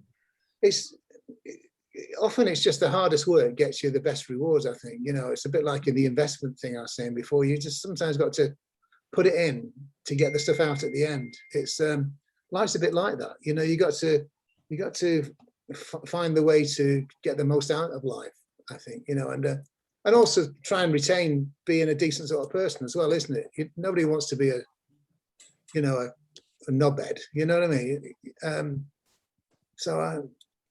Yeah. What do you think, just touching on that then, what do you think potentially holds people back from maybe achieving what they set out to achieve? Yeah. Is there anything in particular you I think think people, I think people can be naturally cautious about things, you know, a bit too pensive. They don't think too much about something perhaps sometimes. And, you know, I think weigh up pros and cons and think, well, there's 5 reasons to go and 5 reasons not to go. It's almost like they want somebody else to make the decision for them sometimes. You just got to be true to yourself, I think, sometimes, and think, do I want to do it or do I not want to do it? You know, it's when I was at university, I found myself thinking, do you know, I don't really want to be here, to be honest. I'm really enjoying it. I'm going to see it through because that gives me options. You know, once I've got a degree, at least then I've got an option. If I get the degree, I get that job in BT or the post office it was. If I don't get it, I won't get the offer then, you know. So I always want to make sure I got myself the option. Even if at the time I thought to myself, this academic life isn't for me. I can never become one of these eternal students, you know, constantly going on for a master's and then going into teaching or lecturing or something like this and never experiencing life in the real world, you know, because I would have missed out on all this stuff that I've done, which is, you know, brilliant. And and sometimes, as I said to you before, you know, I was in my late 30s and 40s when it kind of hit me about being bold. You know, I'm talking to you as, you know, teenagers, and sometimes the confidence doesn't come until you are much later in life. You know, it's very, I'm so much in awe of young people like yourselves like yourself, Sammy, you know, and yourself, Chiz, who've decided, sod it, I'm going to go for it, you know, and you know, because I was pretty timid as a person, I think, you know, a decent enough bloke, you know, nice enough and hardworking and, you know, bright enough, but not very adventurous. And then something clicked with me at a certain point. It's almost like I went completely opposite. You know, I went very adventurous. You know, and I got more satisfaction then on self by being adventurous. You know, intellectually and creatively than I ever had done. You know, I thought I got such a buzz out of it, such a charge out of. I love being responsible. I love being in charge of a team of people as well. Some people hated being in charge of a group of people because this comes with all that, you got to do all the annual reports and you got all the troubles you got to sort out for them, all the whinges and all the moans, and I loved it. I had 40 people working for you at one point, you know. It doesn't matter how big the team was. I really enjoy having people that I can work with, you know, but I kind of like being the one who says, I think we should do this, and your part is to do this for me, you know. And one of the things I was usually pretty good at was being a fairly decent team leader, I think, you know, being to allocate roles. And most of the people who worked for me were better than me at most of the specific jobs that they were doing. But it was almost like you could pull like an orchestra together. It's almost like a conductor, you know. And I found that sort of came to me as I got older, the ability to think like that. It doesn't always happen, you know, when you're in your teenage, that you can make big judgments, you know, but I think the soundness still applies, you know. If you know, try and be as bold as you can in life, aim as high as you possibly can do, and if it comes off, doesn't it? And the upside, as I keep saying, the upside is enormous for you, and the downside is you may just get disappointed for a time because it didn't work, you know. So hey, you know, go for it. I've got a question. Go for it, definitely. You know, that swoosh, just do it. I had somebody bought me a gift when I left, and it was they crafted out. I don't know, a piece of polished iron or something, and it was the letters JFDI on a bit of a plinth. And I won't tell you what the F stands for. Obviously, I shouldn't really say that, but the J and the D and the I stand for just do it, and the F was in the middle there, because one of the things I used to say to people, they used to come into me like baby birds and say, should I do this or should I do that? You know, my advice is JFDI, used to say to them, because if you don't expect me to tell you what to do, you know, you're 35 years of age, go and do it, see what happens, then come back to me and tell me what the results were. And I guarantee you, you know, if it's a disaster, you won't make the same mistake twice. I'll take the rap for it because I'm the one who told you to go ahead. But if you come back and tell me it was a mistake, I'll be really annoyed. But I want you to try these things, because the only way that people learn, you know, is by making, you know, not right decisions sometimes, you know, but that's what the learning process is all about in life. One thing for me I've noticed is, obviously a lot of things you said. Would you say there was a particular inspiration for you to be like that? Or like you just said there, was it a case of you basically learned from almost mistakes or teachings that you had in your life? Because, you know, sometimes for me when I'm dealing with certain people, and sometimes myself as well, when I'm kind of looking at myself, sometimes I'm thinking kind of, you know, is there someone who's made me think or feel like this? Yeah. Or is it because past things have happened that Yeah.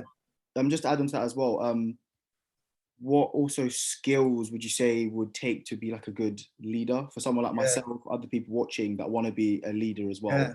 Adding on to Sammy's point, what skills as well helped you from whatever you got them from to actually be a good leader? I don't know.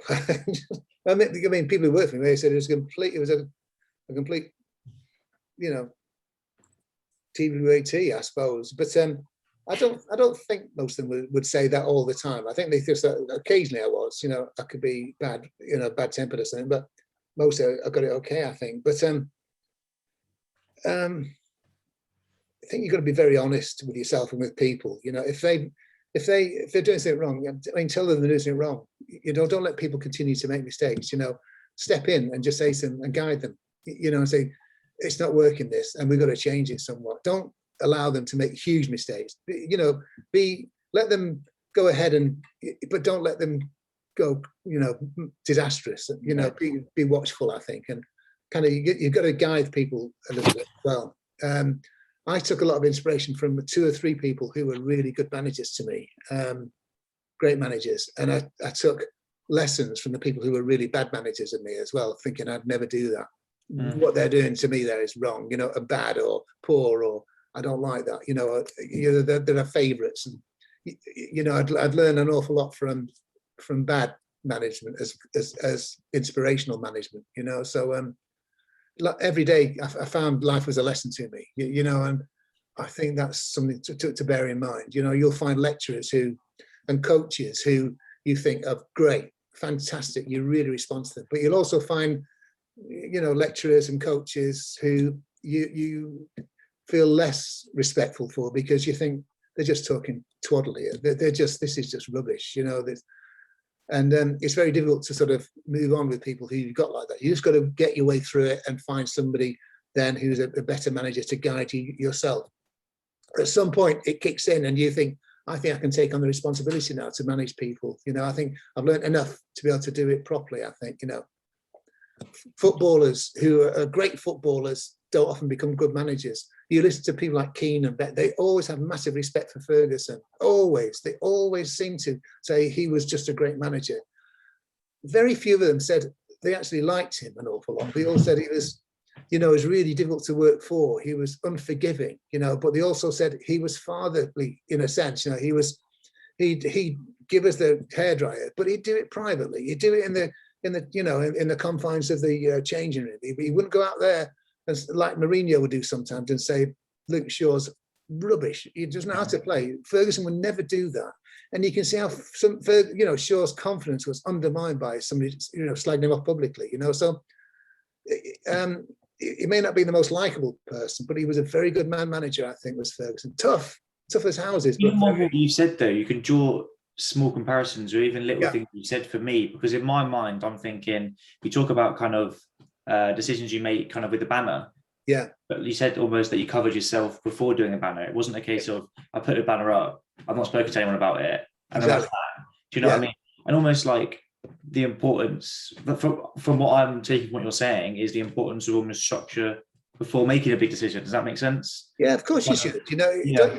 I'm not saying be reckless. I'm not saying that at all. That's wrong. You know, to take out. That's the advice I would give you. Be confident and be bold and adventurous, but you've got to sort of. It's going to be measured decisions. You've got to kind of weigh things up at the same time. You can't just think you don't take no account of any responsibility you might have for it. You know, because that is a dangerous thing to do. Very dangerous. But there's a difference between being bold and being reckless. One bold is making a judgment which is based on weighing things up a little bit and just thinking, yeah, I think this is going to work for us because I've weighed up the options here and I've weighed up some of the downside, I've weighed up the upside, and I think it's the right thing to do. Recklessness is to drive at 340 miles an hour along a motorway or a crowded street or something, you know, because you're not weighing up the consequences of your actions. And so you've always got to be mindful of it. So a bit more of a straight up question for you. Yeah. In terms of people you've met through BT, is there anyone you've met who is, let's say, famous? Oh yeah. But you thought they were kind of a sound person, and you almost took a little bit from how they were acting, considering their status. And then compared to that, is there anyone you've met who you think almost fame's got to them a little bit? It's all a little bit of a wow, bit of a joke. It's almost like, oh wow, so you are like that. Yeah. Or is it almost like a collective thing where they're all kind of very similar? Or is there people who stick out to you as being either or? That makes sense. I came across quite a lot of famous people who were knobheads, to be perfectly honest. They had fame and fortune, but they weren't especially pleasant, or likable. Quite a few people like that, and you just think, oh well, that's they're like that. That's showbiz, or that's conceitedness, or that's arrogance, or whatever it is. And you just think, quite a lot of people. Yeah. I got invited to Downing Street once. It was for we were involved in tennis in some way at some point, and there's some reception that was taking place at 10 Downing Street, and as we were involved in tennis, we got invited to attend it, and it was great, And the Prime Minister was Tony Blair at the time. He'd literally come back from a big meeting in Russia, like a G7 summit or something like this, and it was a very difficult meeting. Or something had happened, and it was quite a difficult meeting. And it would have been the easiest thing in the world for him to say, "It's a tennis reception." He could easily have said, "Oh, get whoever his deputy was at the time just to attend it, or the Minister of Sport to attend it." And everyone would have understood. He's got this really tempestuous meeting out in Russia, and I can't remember what it was, but it was a big thing, And no, he didn't. He came back, and he was there, and he'd only got back in the country 2 hours before the reception happened. And he got back, he'd seen his family, and he came down with his wife, and he met everybody, shook everybody's hand, and I had about 5 or 10 minutes with him, and I said, "I'm really not sure that you needed to come back for this meeting, to be perfectly honest." So he said, "Yeah, but that's what my job is, isn't it? If I did that every time I was under a bit of pressure and fobbed it off to somebody, I wouldn't be regarded with any sense of respect by people, because I was just, abandoning my responsibilities." So he said, "I see this as important as meeting you." He says, as meeting, he said, not in terms of, Putin, whoever it was, he said, "I'm not saying you and him are the same." He just said, "I regard it as part of my job that I have to do." And I thought to myself, irregardless of whether I liked his politics or whether I thought he was a good prime minister or whatever it was, I thought on a personal basis, I thought he commanded a lot of respect, because he did consider the small things important as well, Mm. And I thought my admiration for him grew enormously because of that, And his wife attended the meeting, and she went, there were 50, 60 people there, and all sorts of people there were like, Philip Green, the guy who's head of the with a huge yacht, who was head of Topshop,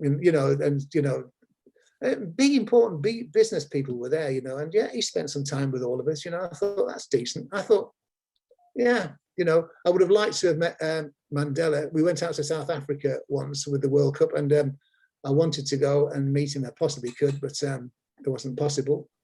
I admired him a lot, Crazy. Most politicians I came across were a bit slippery, a lot of people in the media found of it. They were chasing a story all the time. lots of people who are quite famous. Quite a lot of the older footballers I came across. I think I was telling you guys the other night that we had a function in the BT Tower. Yeah. A couple of European championships ago, and we had two footballers who were in the England World Cup winning team, Martin Peters and George Cohen. And it's quite a few years after the World Cup, but they were still well-known people, and they met everybody, shook everybody's hand, had a story with each of them, and they were very modest guys, and they were very nice people, and they were being paid a little bit of money to do this, but they spent 4 or 5 hours there with our guests and everything, and they stayed till the end. Old school kind of people who come up the hard way. I like them more than some, contemporary guys, who've become rich very quickly and, have got huge followings and social media and think they are the bee's knees when all they've done so far is, have half a decent season playing for Lille or something, and now they've got a huge contract at Man City or something, and I don't know. I came across a lot of people, and some were very, very nice, Sam, just to answer your question, but an awful lot were just very ordinary people who got a huge amount of fame and fortune, thrust upon them, and we weren't the better for it, in my view, but horses for courses.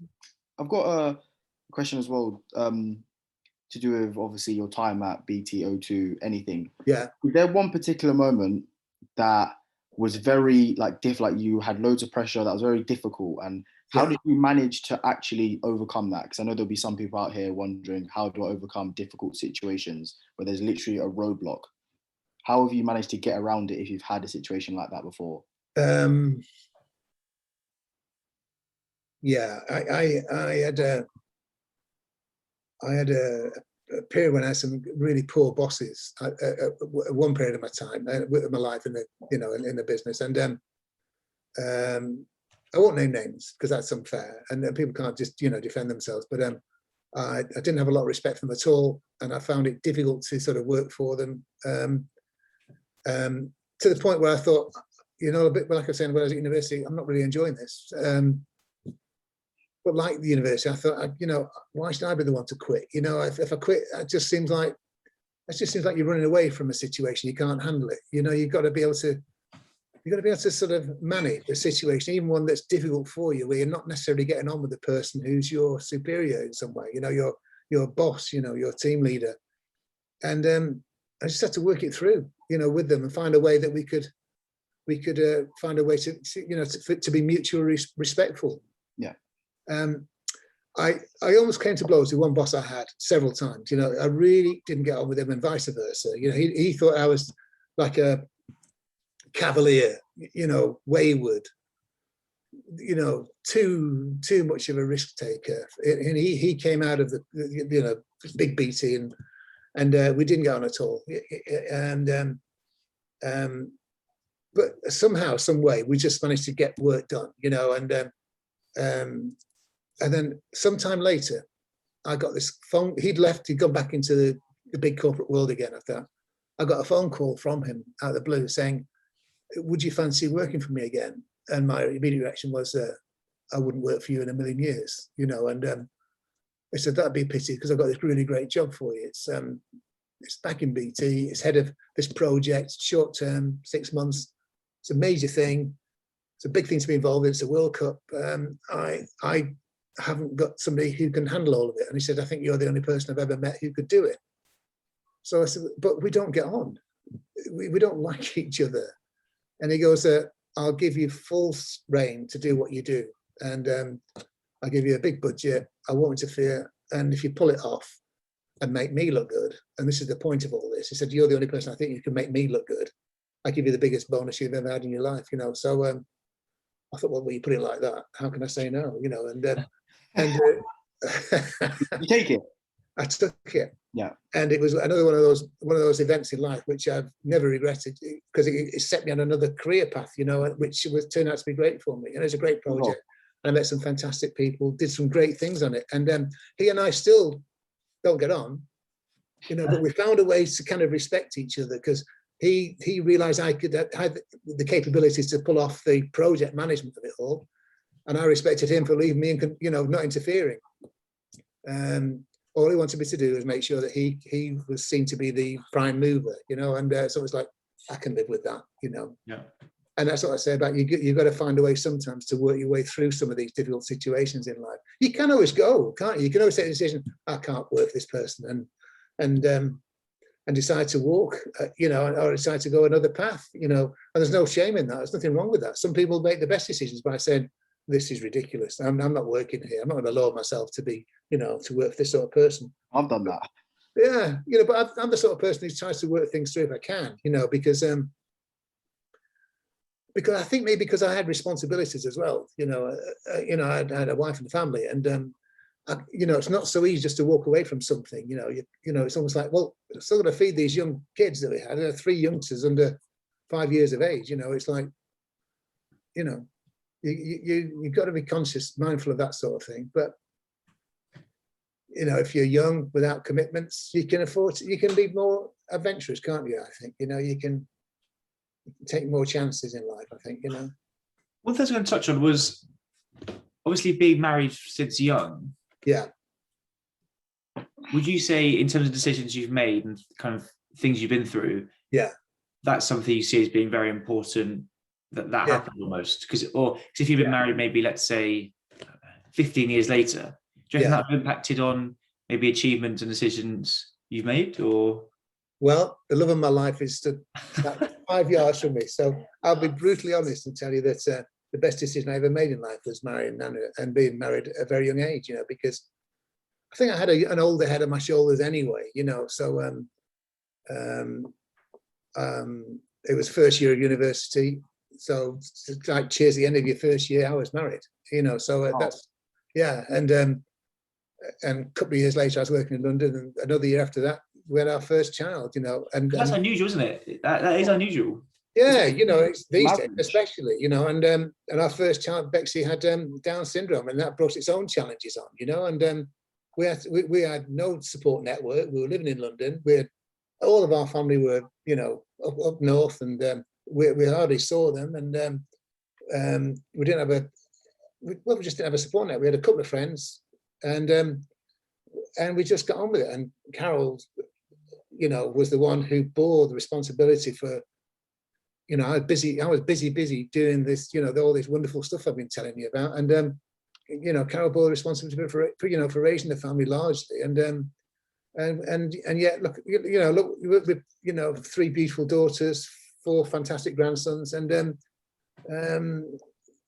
you know, everybody said, I suppose, you must be crazy getting married at university. You know, what are the chances? Well, you know, what's going to happen here? You know, but the reality was, we, as I said before, you know, we stuck by it, and we worked through it, and we just, I think, you know, succeeded in a family sense where other people don't, you know. But we don't quit things easily, you know. We're not that sort of people who do that, you know. I think we take chances, you know. The move to Italy, in a sense, was crazy, you know. That's the sort of people we are, you know. It's you know, we act, and, you know, we try and work things through, and never look back thinking, oh God, I wish we'd tried that, you know. You know, we don't sit here all day long thinking, if only we'd done this, and if only we'd done that. We never use those words to each other, you know. Well, hardly ever. Yeah. So coming out of BT, then obviously you've spoken about Italy and the situation kind of coming through cancer and stuff like that. How does life look for you now? Is it a case of you miss some of the demands maybe you had on BT, that kind of stressful life, or now in a kind of less stressful life? It's just, I don't miss that. You know, I did it for 30 odd years, and it was enough. It's enough for anybody, you know, that sort of, that kind of constant pressure and that. So I liked being away from it for a time. I liked the sort of the peacefulness that Italy brought, you know. And I think, you know, going through the cancer thing made me a more humble person, and maybe appreciate life an awful lot more. We take great pleasure now, not from attending an event or something like that. You know, I was listening to you guys some the other night about, you know, possibly going to Wembley, and think I attended Wembley, I don't know, 40, 50 times. I went to 20 Grand Prix on the trot. I went to half a dozen Grand Prix around the world. I went I did all sorts of things, met all sorts of people, and I wouldn't trade any of it, for the chance to sort of have time with my grandchildren. I mean, I know that sounds a bit cheesy, a bit corny, but it's true. It's at the end of the day, it's what matters to you most when you get slightly older are the things that are nearer to you than the things that are that seem more attractive. The frippery of life. Mm-hmm. That's what's important. Is the more important things are personal things and emotional things, not necessarily money, fame, fortune. They may be nice, those sort of things, for a time, but ultimately what you want is to have people around you who you love and you trust, and you want to be happy for them.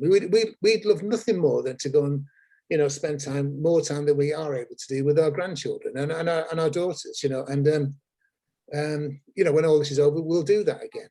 But that matters more to me now. I don't miss any of it, Sam, because I'd achieved it all. Like I said, I sort of kind of went out when I was being, at the top and successful and award winner. I think it's like knowing when is the best time to leave the party, isn't it? And I thought I picked the best time, to be honest, And now I do stuff creatively, which keeps me mentally occupied, and I work on my own. I support companies. I find ways for them to do better marketing.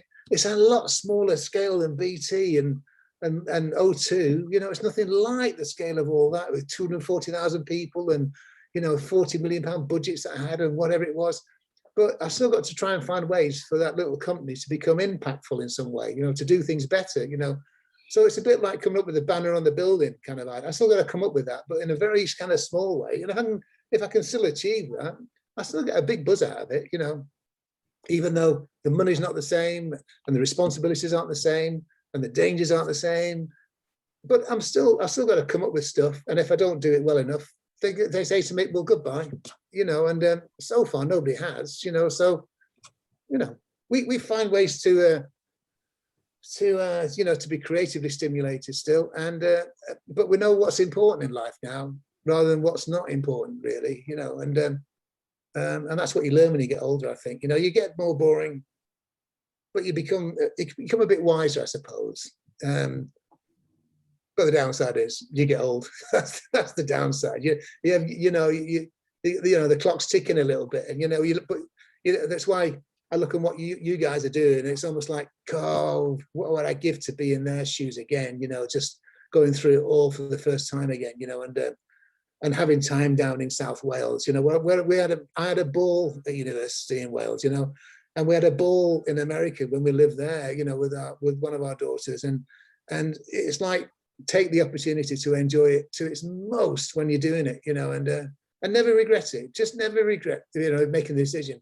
Even if it doesn't work out as positively as you want or something, doesn't matter. You've tried it, you've done it, you've given it a go. In short, then, to finish from me, what 3 things would you say straight up are the key things you think to becoming successful, really? Forget all of that. Just straight up, what do you think is needed in someone when you meet someone? You think, they got it. I think you have to be a hard worker. I think you don't get anything in life until you put it in. You've got to put it in to get the rewards out of it. So there's no getting away from it. It doesn't matter what you do in life. You've got to work hard. It doesn't matter whether it's academic world, it's the sporting world, it's the business world. The more effort you put in, the more stuff you'll get out of it. That's just no excuse. That's it. That's a given. It's only sort of lottery winners who just pick 7 numbers and they come out with this. That's that's the other side of it. But most often than not, they spend it inside 5 years and they're back, putting beans on shelves, aren't they? So I think be yourself. Be true to yourself. If you feel this is not working, and you cannot find a way to make it work or something, then be honest with yourself and with other people as well. And I think just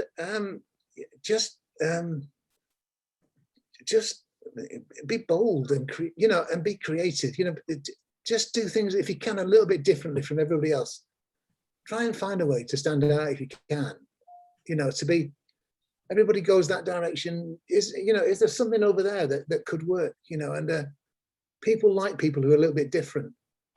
People loved Paul Gascoigne, didn't they? He was daft as a brush, as one England manager said, but bit different.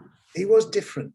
He was different. He's got he's got flaws. He's a human, and he's got some dreadful kind of difficulties and that. We all know that. But boy, oh boy, could he do things differently, and he'll be remembered long after Carlton Palmer, who was also in the midfield sort of at the same time, because do you know what I'm saying? He didn't have that kind of extrovertness almost, I think.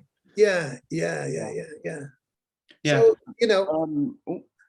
I was going to say, just last thing from me as well is like one thing that I love about you from this conversation, not on like a personal level. Let's say I just never knew you and I heard you now.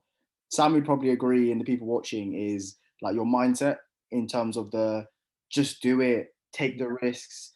You're not going to die trying. You might as well, because if anything, like I think there's a saying like you only score the shots you take or something like that. Yeah. So like, just do it, and if it works, then it works. If it doesn't, it's fine. Get up and just keep going. And you can end up with one of those little plastic trophies that's got JFDI on it at some point, and it's like, and that's what they'll put on my gravestone, I think, JFDI. They won't put born here, died here, JFDI. JFDI. Yeah, I think this, it's really, I feel I've kind of took a lot from this call actually, and inspired me to, just do it. Well, like even what me and Sammy just doing this podcast, like, you know what, just do it. If it doesn't work, it doesn't work. No, well, I think, but you are trying something, and it's like, that's what I love. That's what younger people do these days an awful lot. It's like they find something for themselves which is creative, and it gives them energy, and it gives them a sense of purpose sometimes, and a sense of real kind of self-satisfaction in somewhere. And it's almost like, brilliant, as a platform, never existed when I was younger, now there's all sorts of ways you can be different, I think, and prove yourself. So and honestly, I appreciate power to you, because I love it. I think the idea is great, and thank you. And the other thing is, you might be able to help some people try doing this. That's the thing, at some point somebody might surround you and say, do you know what, it was those podcasts that did it for me, because they inspired me in some way to do something, or whatever it might be. And you can take great pride in thinking, do you know what, we did that. Yeah, Sam did that. That is the goal. That's the goal, to inspire people, literally. That's why, like, honestly, I appreciate you coming on. Yeah, big thank you, Bernard. Appreciate that. That's okay. Appreciate it so much. A lot of takeouts for people to take, I think, from this, not just the whole video, but even if you want to clip it, guys, and to really clip down the, parts of the video and just listen for 5-6 minutes, because like you were saying, Grandad, I think the importance of kind of just taking a few risks and not playing everything safe, I think is so important to kind of, like you said, achieving things that later on in your life, now you're looking back and saying, wow, like, that's a big achievement. Do you know what I mean? You're not going to regret not doing it. Do you know what I mean? No. We don't have any regret. I have no regrets in life about anything.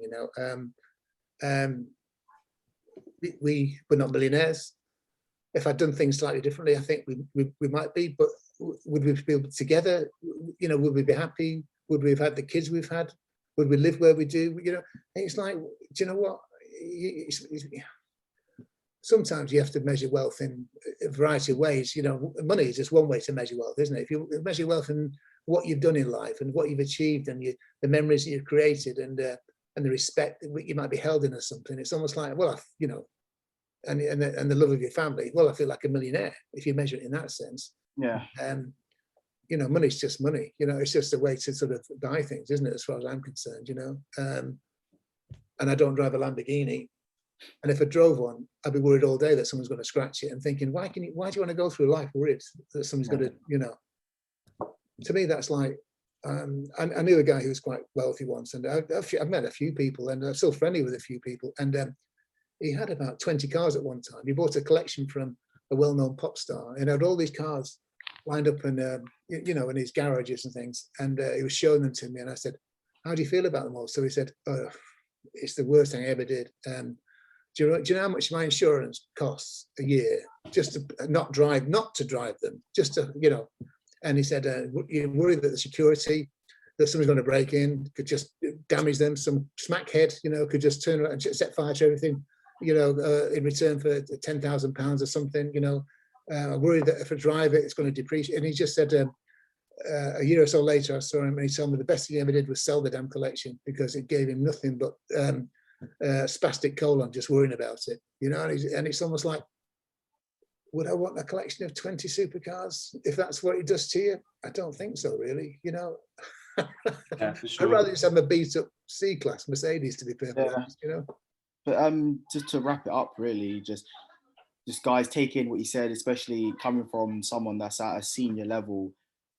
You're going to listen more compared to obviously younger people in the same position as us. But you've been there, you've done it, you've achieved it, you've done it all, got your BAFTAs, your personality of the year, and yeah. But again, thank you from me and Sammy for. If anyone's got any questions as well, you know, let me know and I can always pass them on. Yeah. And then, you know, whether that be via email, even phone. I mean, I'd be delighted, you know, if I'm not going to go around to see somebody's house and you know, and talk to them about it, but yeah, whatever, you know, I'd love to. If people want to know more, I'd be delighted to. So brilliant. Yeah. Thanks for coming on again. Really appreciate that. you're welcome. I really enjoyed it, guys. Thank you. So that's it from us. So if you want to just leave a like, subscribe, turn on post notifications, and leave comments down below. I'll be reading them all. Sam will read them all if you have any questions. Well, yeah. Comment if you like. Comment about the old fat guy, the fat bald ugly guy. Do it, you know. But whatever you do, comment. Don't just sit there and just don't comment. Make a comment. Get these guys, you know, get some likes going, you know, because it's important, this sort of stuff, you know, that what Sammy and Chiz are doing is trying to share experience in life that people are going through, and hopefully that it leads to other people following some of the advice that's given, you know, and some of the things to do in life and things not to do in life, you know, and opportunity to learn, I think, you know. So anyway, thank you guys. I really Thanks, appreciate it. guys. I mean, Sorry, I rambled on a bit. you heard him. All right. Comment, like, but yeah, see you guys later. Okay.